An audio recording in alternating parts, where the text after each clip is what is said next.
ഇന്നത്തെ വീഡിയോയിൽ ഒരു കുട്ടി ഇങ്ങനെ ഒരാളെ ശല്യം ചെയ്യുന്ന വീഡിയോ കേട്ടോ. ഈ വീഡിയോക്ക് അറബികൾ കൊടുത്ത അടിക്കുറിപ്പ് ഇങ്ങനെയാണ് കേട്ടോ. ലവ് അൻത മക്കാന റിജാൽ ഇസ്സൗവി, അതായത് നീ എങ്ങാനും ആ മനുഷ്യൻ്റെ സ്ഥാനത്ത് നീ ആയിരുന്നെങ്കിൽ നീ എന്ത് ചെയ്യുമെന്നാണ് കേട്ടോ ചോദിക്കണത്. അപ്പോൾ ഈ കുട്ടി ഇങ്ങനെ വല്ലാതെ ഈ കുട്ടി ഒരു സ്ത്രീയുടെ ഒപ്പം കടയിലേക്കൊന്ന് സാധനം വാങ്ങാൻ വേണ്ടി വന്നതാണ്. അപ്പോൾ അതിൻ്റെ പാക്കിലായിട്ട് സാധനം വാങ്ങാൻ വെയിറ്റ് ചെയ്യുന്ന ആളാണ് ഈ വീഡിയോയിൽ കാണുന്നത്. അപ്പോൾ ഈ കുട്ടി അയാളെങ്ങനെ ഉപദ്രവിച്ചുകൊണ്ടിരിക്കുകയാണ്, ശല്യം ചെയ്തുകൊണ്ടിരിക്കുകയാണ്. എന്ത് ശല്യം എന്ന് പറഞ്ഞാൽ വല്ലാത്ത ശല്യം. ഈ കുട്ടി ഇങ്ങനെ ഓരോന്നെടുത്ത് എറിയും, അതുപോലെ തന്നെ അവരെ ഇങ്ങനെ കൈകൊണ്ട് തട്ടും, അങ്ങനെ പല കോപ്പറേറ്റ് സൈക്കിളേറ്റ് ആക്കും. അപ്പോൾ ഈ ഒരു സമയത്ത് ആ കുട്ടിയുടെ അമ്മയോട് പറയുന്നുണ്ട്, നിങ്ങൾ കുട്ടിയെ ശ്രദ്ധിക്കുക, വല്ലാതെ ശല്യം ചെയ്യുന്നുണ്ട്. അപ്പോൾ ആ കുട്ടിയെ തൻ്റെ അടുത്ത് പിടിച്ചു വെക്കും അമ്മ. പക്ഷേ കുറച്ച് കഴിഞ്ഞാൽ വീണ്ടും ആ കുട്ടി ഇതുപോലെ അയാളെ ഉപദ്രവിച്ചുകൊണ്ടിരിക്കും, സൈക്കിൾ കൊണ്ട് എന്തൊക്കെയോ ചെയ്യും. അങ്ങനെ പല കോപ്രായങ്ങളും ചെയ്തുകൊണ്ടിരിക്കുകയാണ്. അറബികൾ ചോദിച്ചത് ലവ് അൻത മക്കാന റിജാൽ ഇസ്സൗവി, അതായത് ഈ മനുഷ്യൻ്റെ സ്ഥാനത്ത് നിങ്ങളാണെങ്കിൽ നീ എന്ത് ചെയ്യും എന്നാണ് ചോദിച്ചത്. അറബികൾ ഇതിന് കമൻറ്റ് കൊടുത്തത് എന്താണെന്നറിയോ? അവർ പറയുന്നത്, ഞാനൊന്നും ആ കുട്ടിയൊന്നും ഞാൻ ചെയ്യില്ല, പക്ഷേ ഞാൻ അവൻ്റെ ഉമ്മക്ക് രണ്ടെണ്ണം പൊട്ടിക്കും എന്നൊക്കെ പറയുന്നുണ്ട്. ചില ആൾക്കാർ പറയുന്നുണ്ട് തെർബിയത്ത് മാഫിക് വോയിസ്, അതായത് അവനെ വളർത്തിയത് മോശം രീതിയിലാണ് എന്നൊക്കെ പറയുന്നുണ്ട് അറബികൾ കേട്ടോ.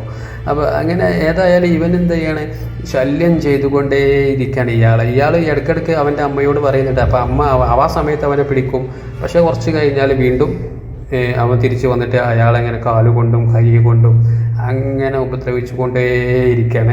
ഒരു ശല്യം ചെയ്യില്ല, ഒരു ചെറിയ കുട്ടിയല്ലേ, ഒന്നും ചെയ്യാൻ പറ്റില്ല. അപ്പോൾ ഇയാളിങ്ങനെ ക്ഷമിച്ചുകൊണ്ടിരിക്കുകയാണ്. ഇടയ്ക്കിടയ്ക്ക് അവൻ്റെ അമ്മയോട് പോയി പറയുന്നുണ്ട്, നിങ്ങൾ കുട്ടിയെ ശ്രദ്ധിക്കുക, എന്താണ് നിങ്ങളിങ്ങനെ.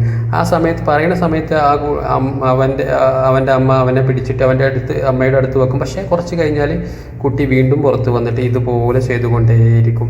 ശല്യം ചെയ്യുക. അപ്പോൾ എന്തായിരിക്കും, ചില ആളുകളൊക്കെ ആണെന്നുണ്ടെങ്കിൽ കുട്ടിയെ എന്ത് ചെയ്യും, തികച്ചും നല്ല രീതിയിൽ പെരുമാറും, അല്ലെങ്കിൽ അവൻ്റെ അമ്മയോ നല്ല രീതിയിൽ ശകാരിക്കും. ഇതിലൊന്ന് സംഭവിക്കും. ഇടയ്ക്കിടയ്ക്ക് ഇയാൾ പോയിട്ട് അവൻ്റെ അമ്മയോട് പറയുന്നുണ്ട്, നിങ്ങൾ കുട്ടിയെ ശ്രദ്ധിക്കുക. അപ്പോൾ ആ സമയത്ത് കുട്ടിയെ പിടിക്കും. പക്ഷേ ഇയാൾ ഇങ്ങനെ വീണ്ടും ആ കുട്ടി ഇങ്ങനെ ഇയാളെ ശല്യം ചെയ്തുകൊണ്ടേയിരിക്കുകയാണ്. ഇടയ്ക്ക് പറയുമ്പോൾ കുട്ടിയെ പിടിക്കും, പക്ഷേ കുട്ടി വീണ്ടും ഇതുപോലെ ഇങ്ങനെ ചെയ്തുകൊണ്ടേയിരിക്കും. അപ്പോൾ എന്താ സംഭവിക്കുന്നത്, അവസാനം ഈ കുട്ടി ഇങ്ങനെ എന്തോ സൈക്കിളേറ്റൊക്കെ ഇങ്ങനെ കളിക്കുന്ന ഇടയിലൂടെ ഒരു കാര്യം അവിടെ സംഭവിക്കുന്നുണ്ട്. ആ കുട്ടിയുടെ തൊണ്ടയിലെന്തോ കുടുങ്ങും. അപ്പോൾ എന്താ ചെയ്യണേ, അപ്പോൾ ആ കുട്ടിക്ക് ഇങ്ങനെ ശ്വാസം വിടാനൊക്കെ എന്തൊക്കെയോ ബുദ്ധിമുട്ട് വരും. അപ്പോൾ ഇയാൾ ഓടി ചെന്നിട്ട് ആ കുട്ടിയെ എടുത്തിട്ട് ഇങ്ങനെ വച്ചിട്ട് ഇങ്ങനെ വയറിൻ്റെ അവിടെയൊക്കെ പിടിച്ച് എന്തൊക്കെയോ ചെയ്ത് ആ കുട്ടിയെ ആ ശ്വാസം കിട്ടുകയാണ് അവസാനം. ആ കുട്ടി ഒക്കെ എന്തോ വായിലെന്തോ കുടുങ്ങി, അങ്ങനെ എന്തൊക്കെയോ സംഭവിച്ചതാണ്. അപ്പോൾ എന്ത് ചെയ്യാണ്, ആ കുട്ടിക്ക് അവിടുന്ന് രക്ഷപ്പെട്ട് ശ്വാസം കിട്ടാത്ത സമയത്ത് ഇയാൾ എന്തൊക്കെയോ ചെയ്തപ്പോൾ ആ കുട്ടിക്ക് എന്തായാലും ആശ്വാസം കിട്ടി. അത് കിട്ടിയതിന് ശേഷം ആ കുട്ടി എന്ത് ചെയ്യും, വളരെ സന്തോഷമായി അവരെ അങ്ങനെ കെട്ടിയൊക്കെ പിടിക്കും, അവൻ്റെ അമ്മ കെട്ടിപ്പിടിക്കും. അപ്പോൾ എന്നാലും അയാളെ ഒരു ക്ഷമല്ലേ, അത്രയ്ക്കും അയാളെ ഉപദ്രവിച്ചൊരു സമയത്ത് പോലും കുട്ടിക്കൊരു അപകടം വന്നപ്പോൾ അയാൾ എന്ത് ചെയ്തു, അപ്പം തന്നെ കെയർ ചെയ്തു, കാര്യങ്ങൾ വേണ്ട രീതിയിൽ ചെയ്തു, ഒരു ദേഷ്യവും കാണിക്കില്ല.